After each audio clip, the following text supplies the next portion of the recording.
Good afternoon, everyone.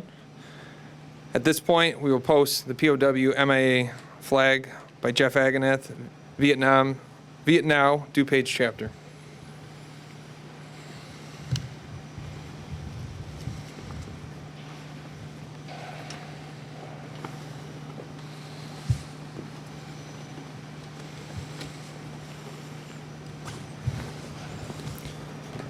At this point, we will do the Pledge of Allegiance by Alex Bully, the Senior Vice Commander of the Elmhurst American Legion.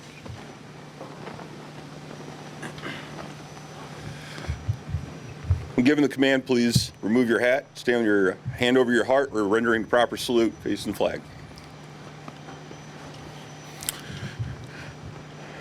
Present arms.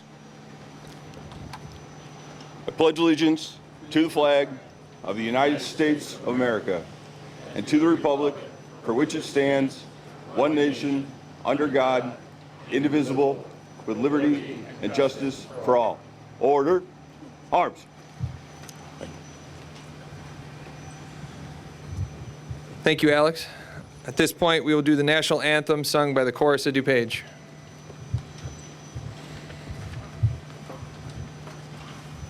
Present arms.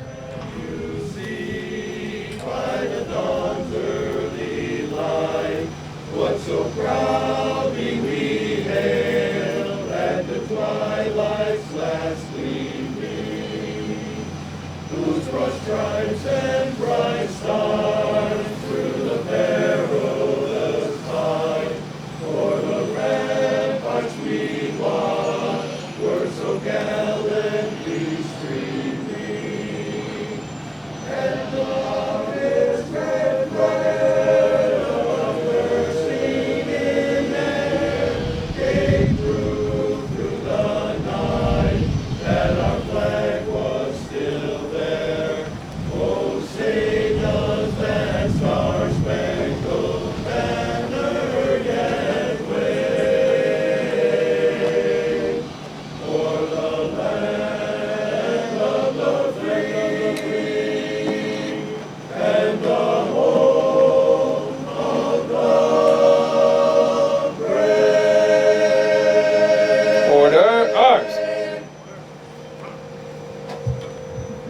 Color guard, take your post.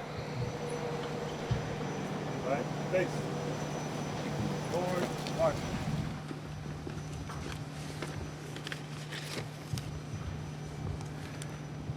Take your seats, everyone.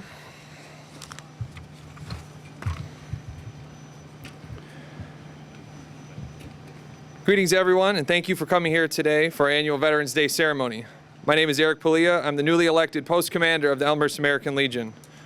Now, typically, most of you remember Bill Shanklin as the Master of Ceremonies, who's here with us today he's serving today as the Officer of the Day. So if I can, I want to thank Bill for his many years of service to our community and his various roles helping the American Legion and other veteran causes.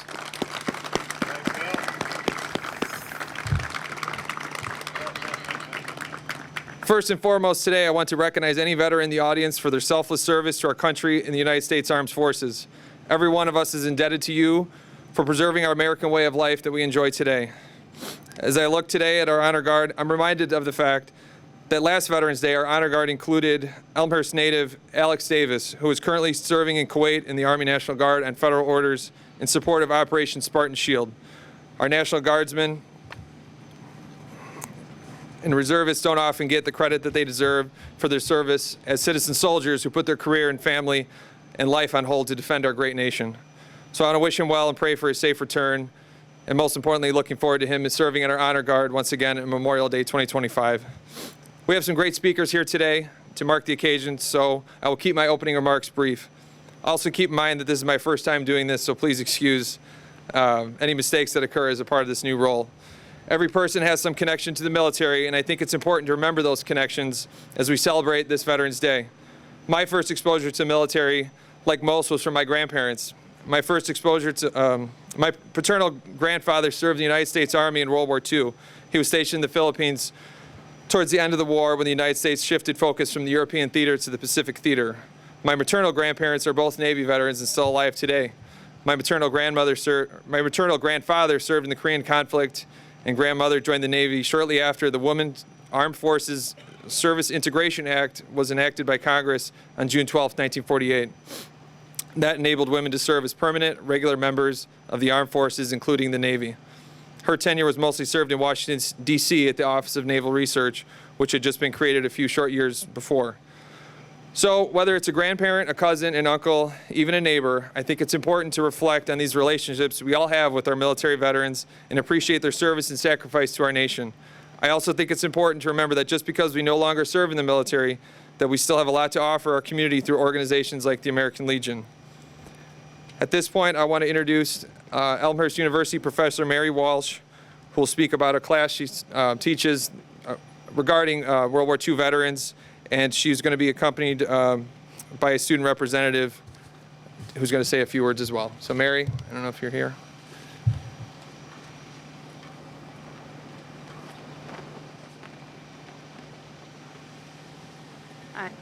Hi, I'm honored to be here. As you know, I'm Mary Walsh. I am professor and chair of political science at Elmhurst University.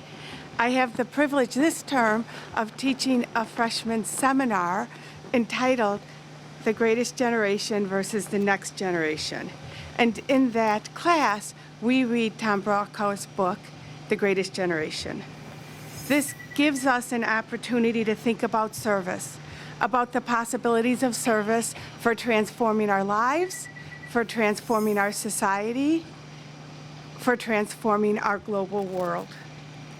The veteran community of the greatest generation and the veterans community of today demonstrate the possibilities of the impact of service, not only in safeguarding our nation and what it stands for, but also in how they weave service into their lives beyond their time in the service.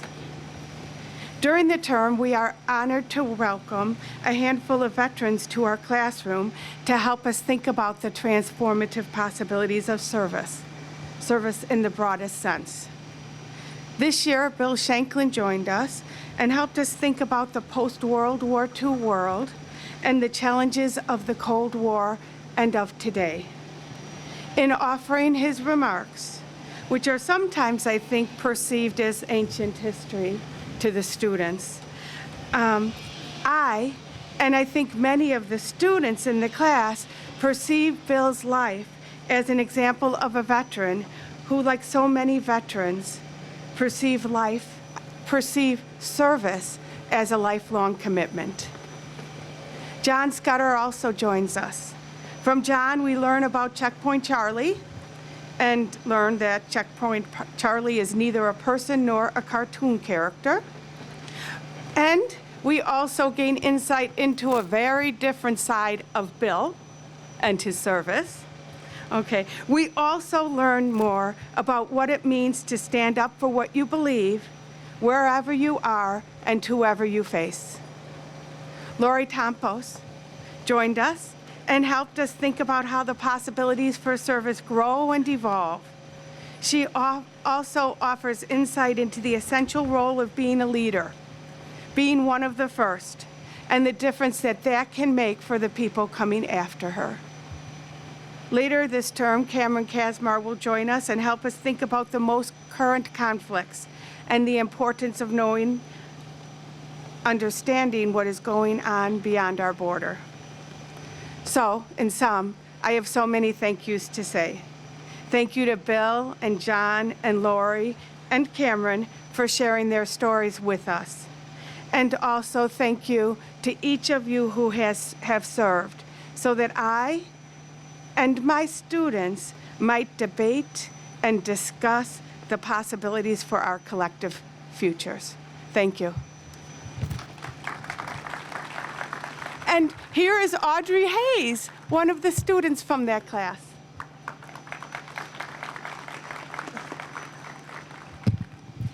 Thank you, Dr. Walsh, and good morning, everyone. I wanted to thank you all for coming to honor our local veterans and all veterans across this great nation on such a beautiful fall day. Since 1918, today has been a day of remembrance and gratitude for the debt we owe to the millions of men and women who have served and currently serve our country. These men and women, past and present, have honorably worn our nation's uniform and proudly served our country in order to ensure the lasting sanctity of our nation's borders and her interest in times of peace and in times of war, at home and abroad. We honor today not only those who are actively serving, but all veterans. We especially want to honor and celebrate the veterans we have before us today and those that have made ultimate sacrifices in order to ensure the safety and security we all enjoy. I was given this great honor to speak today as a student of Elmhurst University. It is an honor to speak to all of you today, not only because of my family's connection to service, but also because of the history behind the freedoms we all have been afforded and enjoy through the sacrifices and service of our military personnel. I would like to take a few moments to honor a few of my family's service members on this great day of remembrance and gratitude. My family has members who have served in the Army, Navy, Air Force, and Marines. They were and are veterans of many of the wars and conflicts of our nation's history. I would like to tell you about two of them, my mother's grandfathers. Both of my great-grandfathers, their brothers, and countless other men and women heard the call and enlisted during the bleak times of World War I. My great-grandfather Robeson enlisted and served in the OSS, the precursor to the CIA, as a cryptographer. He served in both the European and Pacific theaters.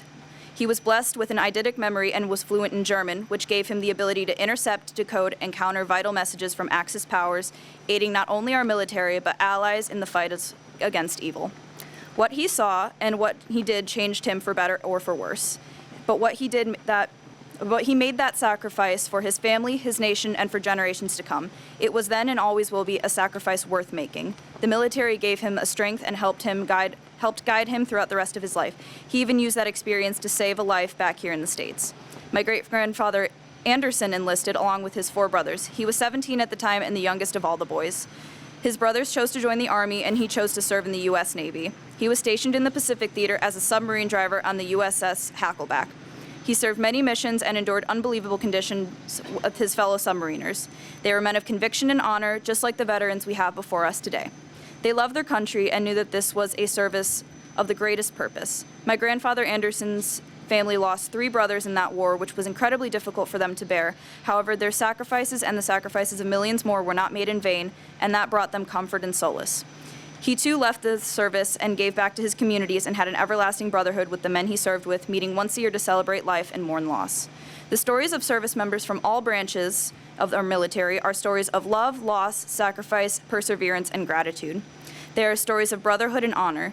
Those that go to war, if they are lucky enough to return, bring with them struggles, both visible on the outside and invisible internal struggles. Struggles that all the veterans before us today can attest to. This is only one of the many sacrifices veterans make for each of us. Each veteran who has served has lived by a strict code of discipline. They understand the meaning of personal accountability, loyalty, and shared sacrifice. Veterans who took the oath and served in battle have known the hardships and the fears of the tragic losses of war.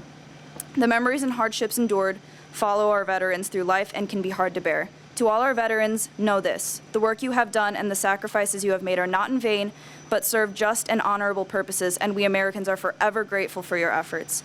You have humbled tyrants and deferred the innocent, and you have liberated the oppressed. You have secured our great nation and her people. Our families are safe due to your efforts and your sacrifices. You serve a great and honorable cause and follow a great tradition that has been handed down from generation to generation by Americans' veterans. No matter which era of history you think, those men and women are your finest of citizens. We owe them the prosperous life we enjoy because we have that life through their sacrifices and efforts. They command respect and our everlasting gratitude. So when you see a veteran walking through the store or down the street, take a second out of your day and thank them for their service. Let them know that we care for them and we honor them. Thank you all so much for coming today. Thank you again for your service and dedications to our country's safety, and may you all live long and prosper.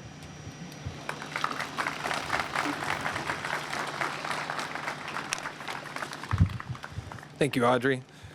At this point, Brigadier General John Wendell is going to conduct the opening prayer and a brief explanation of Veterans Day significance. Also, keep in mind at 11 o'clock, we will be doing a moment of silence facing east to mark the occasion.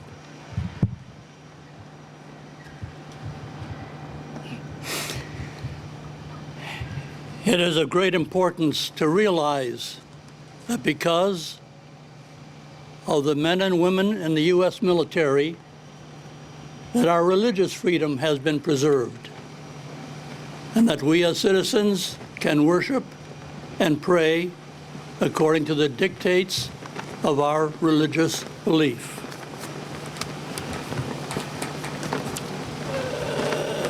Veterans Day is a day when the United States honors the service and the valor of men and women who have served throughout our history as members of the United States military. We are a world leader in pressing for freedom rather than in the subjugation of other countries. A great demonstration of this is that which was accomplished during World War II. We had world dominance in terms of military might, and yet it was used to restore freedom for those whose freedom and human rights had been trodden upon by military tyrants at the cost of more than the United States having lost 400,000 military casualties. However, in contrast to this, our government has reported in 2023 that global freedom has declined for the past 18 years. The breadth and the depth of the deterioration were extensive. Political rights and civil liberties were diminished in 52 countries, while only 21 countries made improvements. Flawed elections and armed conflict contributed to the decline, endangering freedom and causing severe human suffering. In contrast, our nation is blessed in having a peaceful transfer of political power, which does not occur in all countries around this world. And so let me open with a moment of prayer from my faith. And our Father God, we thank you for this land, the land of the free, the land of the brave, and the land which is willing to sacrifice for the benefit of other nations and citizens around the world. I pray this in the name of Christ, my Lord. Amen.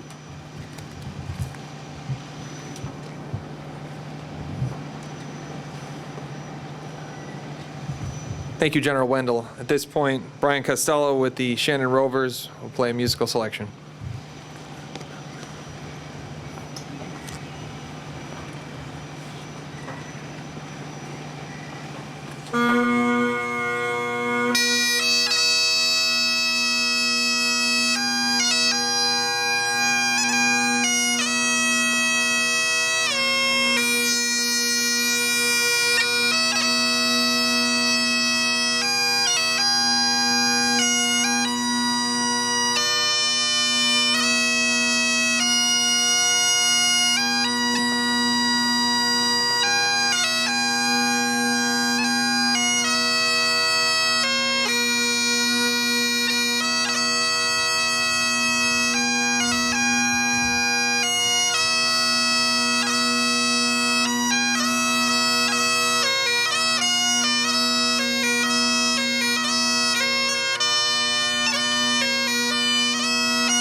Thank you, Brian. Now, before we have our next speaker, we're close to 11, so I would ask, stand if you're able, face east for a brief moment of silence to mark the 11th hour of the 11th day of the 11th month.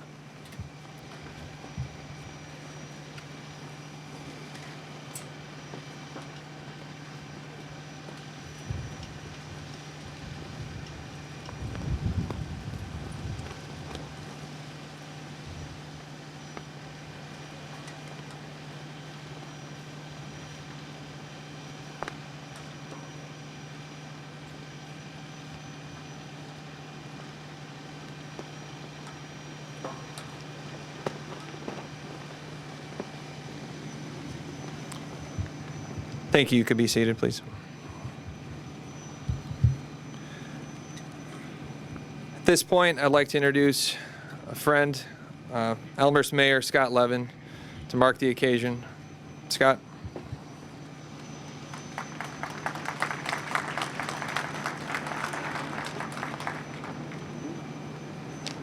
It's a very important job.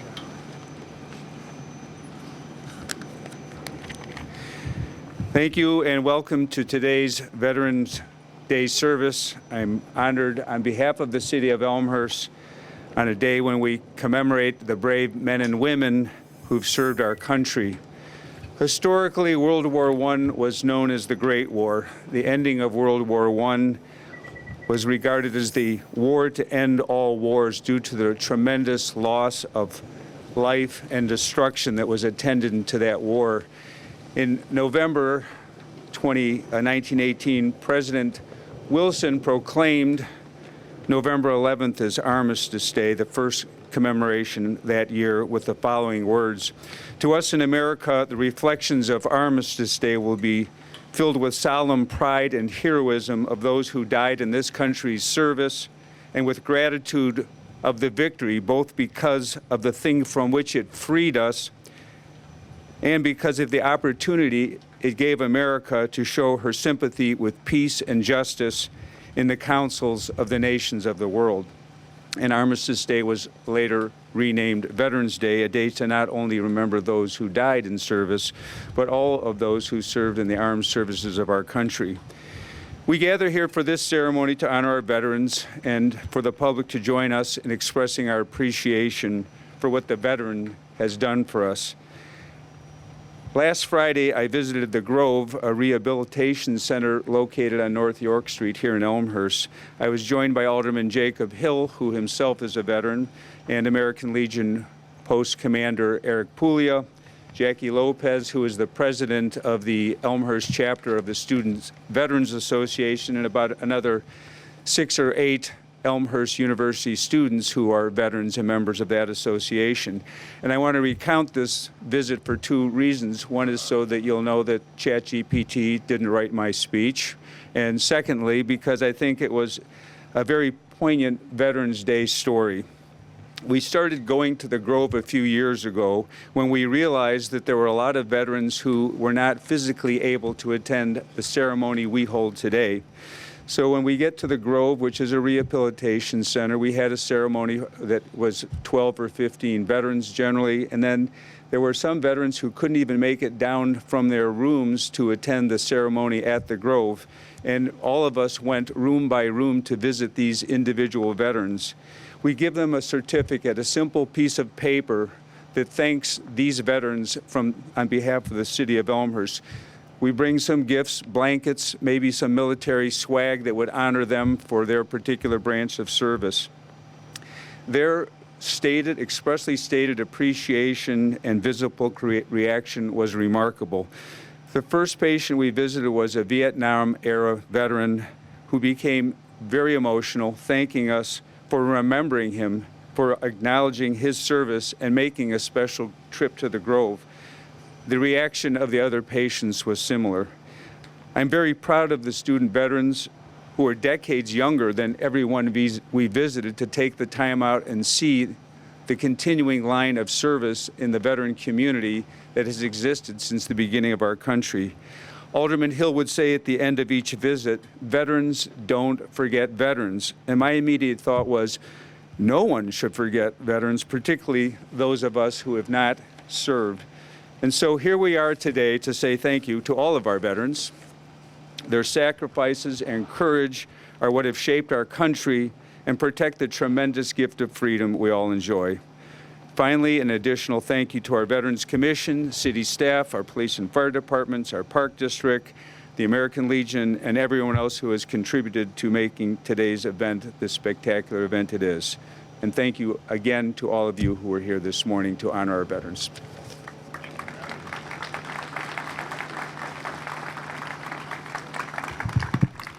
Thank you, Mayor Levin. At this point, the Chorus of DuPage will sing God Bless the USA.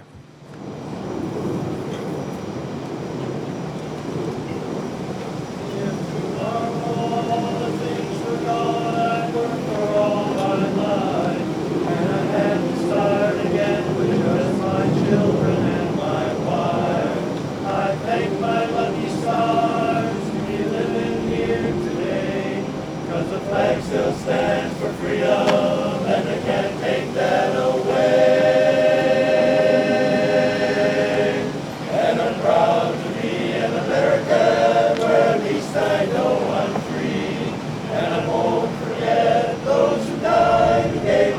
right to me, and I gladly stand up next to you and defend her still today.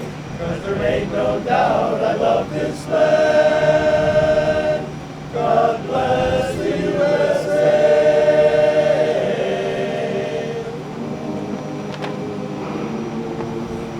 From the lakes of Minnesota to the hills of Tennessee, across the plains of Texas, from sea shining sea, from Detroit down to Houston and New York to LA. Well, there's pride in every American heart, and it's time we stand and say, hey, hey. And I'm proud to be an American, where at least I know I'm free. And I won't forget those who died, who gave that right to me. And I gladly stand up next to you and defend her still today. 'Cause there ain't no doubt I love this land. God bless the USA.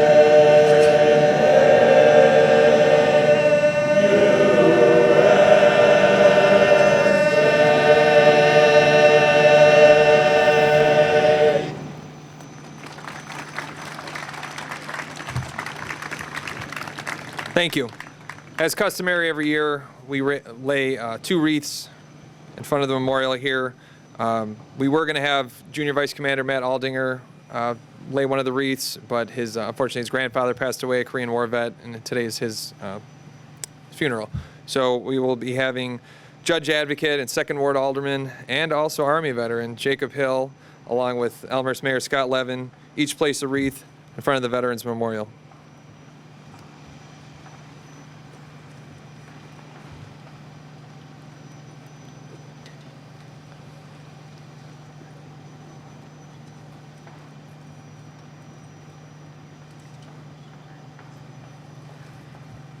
Thank you.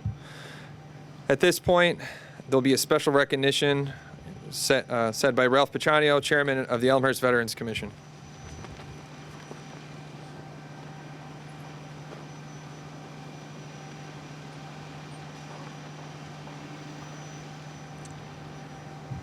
It's my pleasure to be with you again. I've been here since 1992, and I hope many of you were here when we had the groundbreaking for this beautiful Veterans Memorial. I have 2 special recognitions that I had planned, but I have an acknowledgement that we must do. We have present with us today Gunnery Sergeant Jack Kamak, our Elmhurst native, and is known to us as our representative of the Marines. And Jack happened to be here as he came into town to celebrate the Marines' birthday. How about that, Jack? All right. Happy birthday to all my brothers and sisters. 249 years. Thank you. Move out. Supper 5. All right. Okay. As I said, I have 2 recognitions. One is for Jerry Christopherson. He had promised me that he would be here. Has anyone seen Jerry here this morning? Well, if he's not here, I'm going to go ahead and read a plaque that I was going to present to Jerry, and will certainly make sure he gets this. Jerry, of course, is responsible for the flags that you see here, all the beautiful American flags that he has put up for many years, representing True Patriots Care. In addition to that, he's been a long-term member of our parade committee here in town, and he has been a member of the Elmhurst Veterans Commission.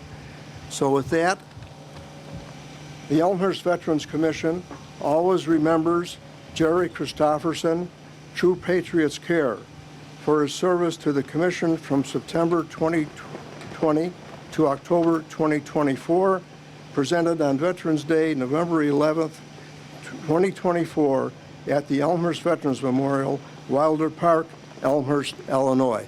If we could have a little round of applause for Jerry.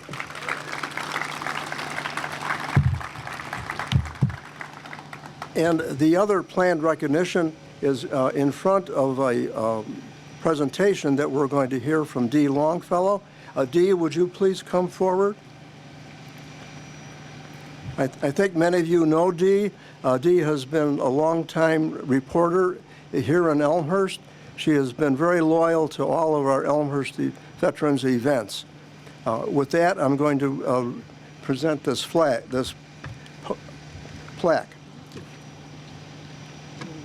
The Elmhurst Veterans Commission always remembers Dee Longfellow, Elmhurst Independent, for her years of supporting our mission.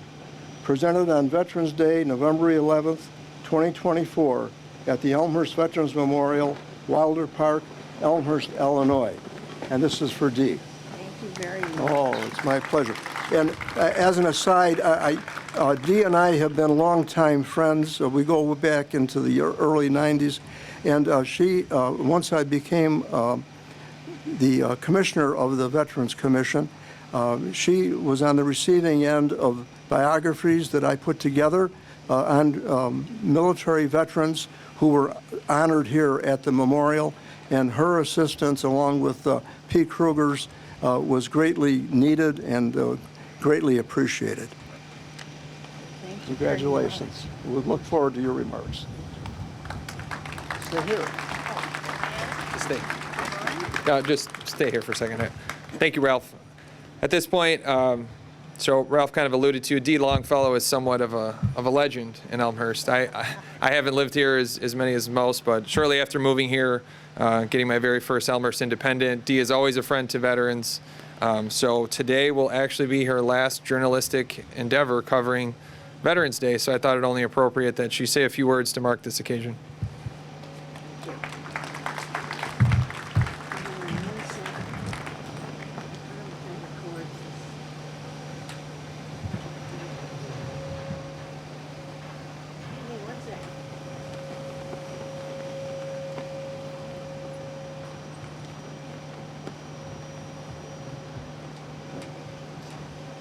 I promised I'd record this. Bear with me. One thing you might want to know is my dad looks just like Ralph Ochanio. Same height, same brown eyes, and he always had white hair. So, I guess you all know who I am. Unless you've been living under a rock, you must know I'm the reporter, photographer, editor of the Elmhurst Independent newspaper, and have been for 22 years, which is hard to believe, but I decided that it's time to retire, and they asked me to come out and talk a little bit about what veterans mean to me. And yes, I had to work every Memorial Day and every Veterans Day to come out and take pictures, but you know, it's not work when you love what you do. So it's never bothered me to do that. So here's my connection to veterans. First, we got to go all the way back to World War I, Camp Zachary Taylor in Louisville. My grandfather was serving there. My grandmother had been a dancer, a professional dancer on Broadway. She was a Ziegfeld girl, if you know what that is. If you don't, go home and Google it. It's kind of a big deal. But of course, dancers have to retire at about 25 because their bodies are shot by then. So she started her own dance studio. And she always used to offer the soldiers at Camp Zachary Taylor free lessons anytime they wanted to come. And this good-looking, tall guy named Bill Haberer came in. And she had a rule that she didn't date her students. But she broke that rule to date Bill Haberer, and that was my grandfather, and that was their story. Now we fast forward to World War II, and my mother is in Fort Worth, Texas, where she and my grandfather lived, and she was attending TCU. That's Texas Christian University, if you don't know. Big football school, riff-ram. So she was going to school there, and she and her girlfriend decided one day that they were going to go swimming at the pool at the USO. And while they were there, they met 3 nice young servicemen, and one of them was named Howard Longfellow. How about that? So he proposed to her, and when she told my grandfather about it, My grandfather said, wow, I guess Howard was really serious. I thought he was just hanging around to get something to eat. Which he probably was. Then we fast forward to the big bad boy of our generation, and that's Vietnam. And Veterans Day happens to be my brother Joe's birthday. So happy birthday, Joe Longfellow. I still remember being in that hallway in my childhood home, stopping dead in my tracks because I overheard my parents in their bedroom talking about the fact that my brother had been drafted. I was petrified because my brother's not a fighter. He's not really even an athlete.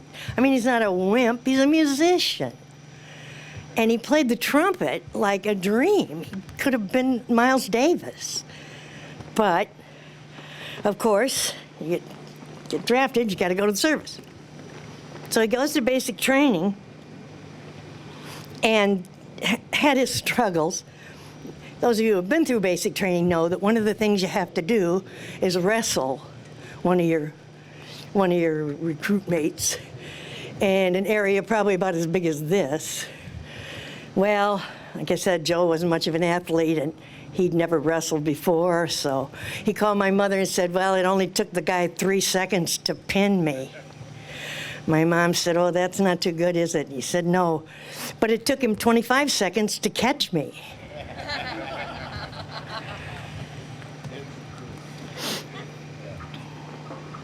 So lo and behold, my brother was walking down the hall one day and saw a sign on the bulletin board or something that said that the Army band needed a French horn player.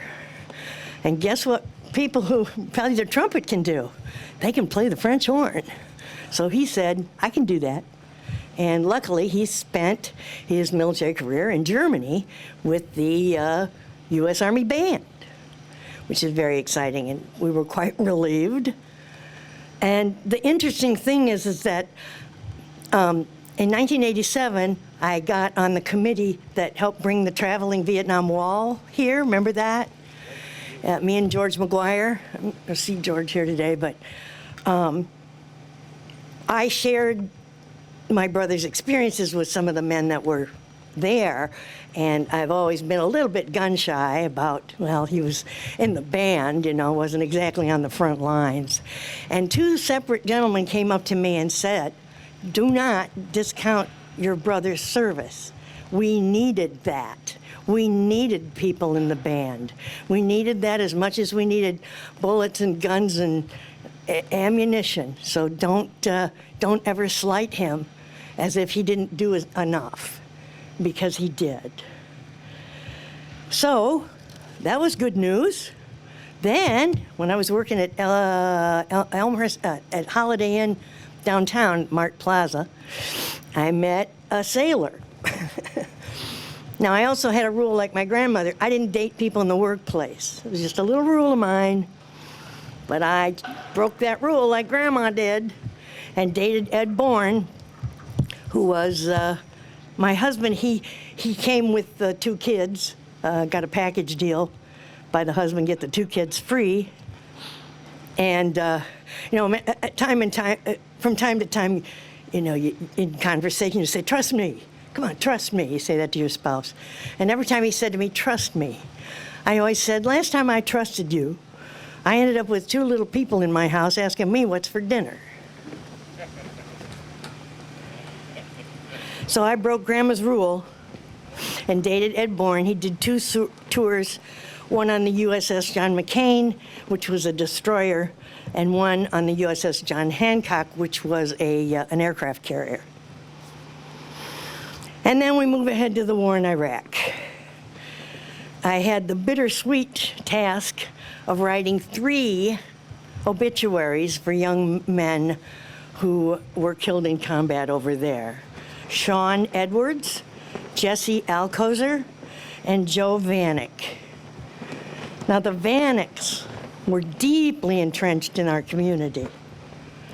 And they were in Rotary. She was an alderman. He was on the library board. I mean, they were just... Here's Joe's sister Ann went to York with my stepson, John Bourne. So it was really tough. to get the news that he had died, because his name was Joe, and he died on Veterans Day. So my brother Joe was born on Veterans Day, and Joe Vanek died on Veterans Day. So as I retire, I appreciate all of you. I appreciate the plaque. I will miss you all very, very much, but I'll still be around. And so until we meet again, ladies and gentlemen, God bless our troops home and away, and God bless the USA.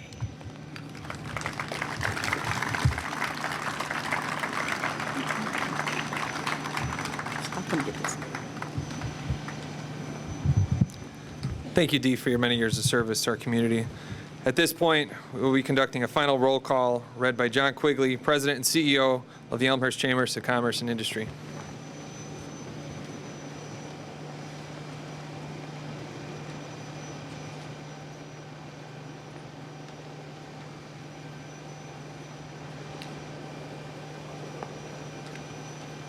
Thank you, sir. And just to ease your tension on today, you are following Bill Shanklin. Not once in the last quarter century has he maintained the program agenda. So you are doing great. Love you, Bill. Normally I precede my comments, I precede the reading of the names with some comments.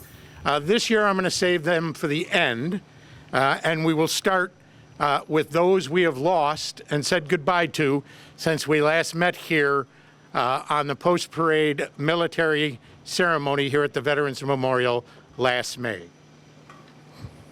Donald Z. Alexander, Robert Baumgartner, Louis Belden Jr., Christopher Blasky, Maurice Bergener, William Bushnell II, James Caputo, Anthony Sissoni, Richard B. Connolly, Charles Dressender, Maria Espinoza, Neil Granger, Willis Herman, Donald Holmes, John Luby, William R. Lucas, Joseph Lukasik, Rolando Padillo, Paul A. Piascawi, Raymond Postic, James Power, Edward Register, Thomas Rigdon, Leopold Rivera, Thomas Robinette, Raymond Sansoni, Dr. Ronald H. Stefani Sr., Teodus Sazelinsky, Joseph Uribe, James Edward Van Patten, Salvatore Vella, William Westinger, and last but not least, the father of good friends of mine, the Laguerres, Robert Laguerre. As I always ask, keep them in your thoughts. Remember them in your prayers. Hold them in your hearts. But today, give them a loud round of applause.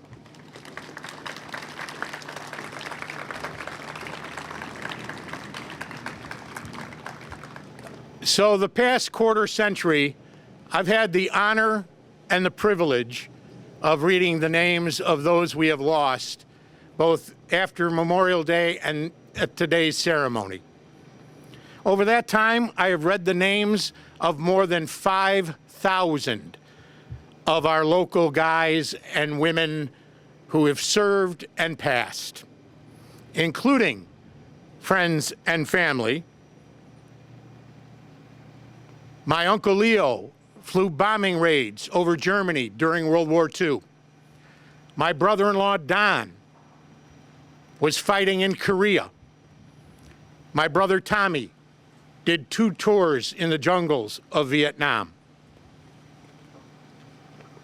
I wanted to bring this today, hold it up. As a baby boomer, I'd like to speak to the Gen X, Gen Z, and millennials who might be here today or out in the audience watching. This is a selective service card dated 1973 when I was a senior at Immaculate Conception High School. Many individuals over decades have gotten drafted after filling out a card like this. They got drafted and they responded to the call. They were asked to serve their country, and they did. For the past 50 years, this has not been in place. We have had a volunteer military, which is no less important than those who got called and served. These are people who stepped up on their own volition and served. They didn't have to get a letter from Uncle Sam saying, I want you. They wanted to help us. And so for those who got the call and answered, and those who had the calling in their hearts and answered, I thank you for your sacrifice and your service, and God bless you all.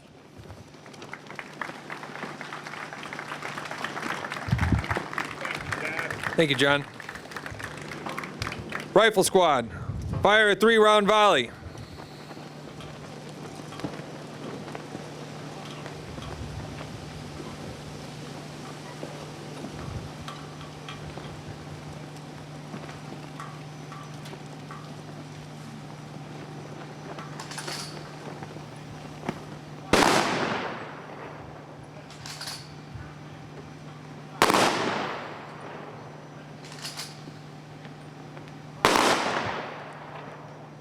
Bugler, taps.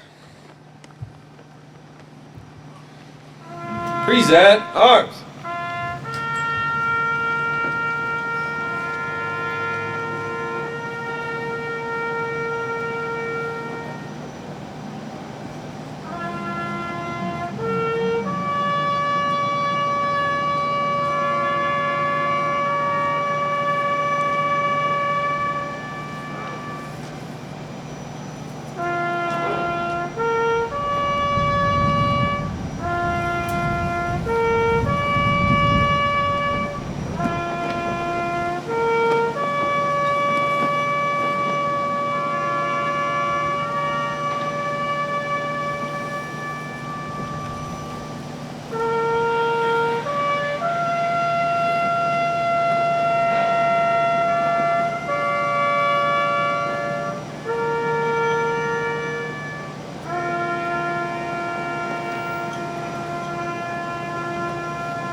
Order, arms. Dismiss the rifle squad. At this point, Brian Costello from the Shannon Rovers will play another musical selection.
Thank you, Brian.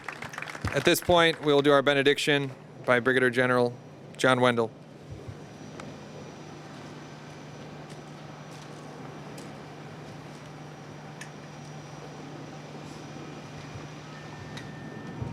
That which has been very impressive to me this hour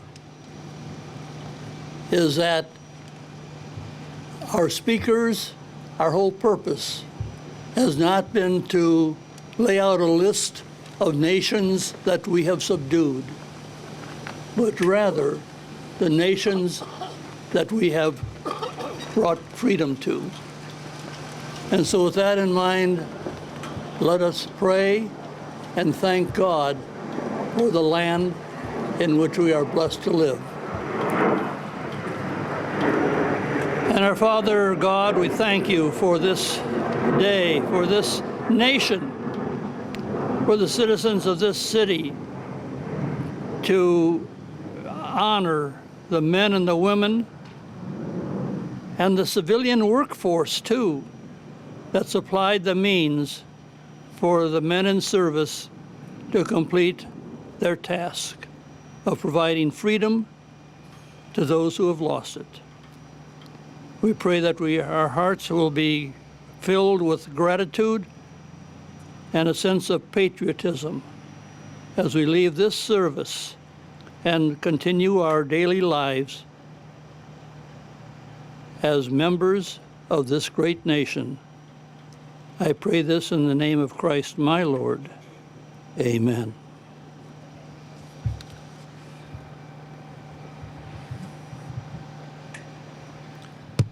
Thank you, General Wendell. At this point, I would ask if you're able to stand while we retire the colors. After we retire the colors, just please be seated for a few announcements, and that will conclude our program. Retire the colors.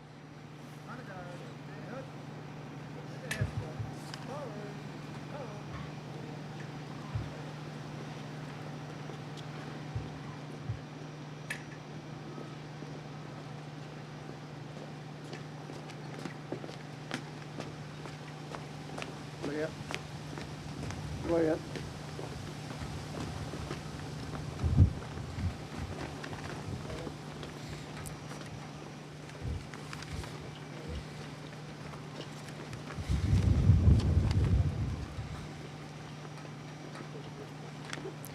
Please be seated. So just first off, I want to say thank you to the Park District for the great setup this morning, and all participants and attendees, whether you were in the chorus or in the honor guard. It's volunteer basis, so we're always appreciative that people are willing to come out and commemorate the day.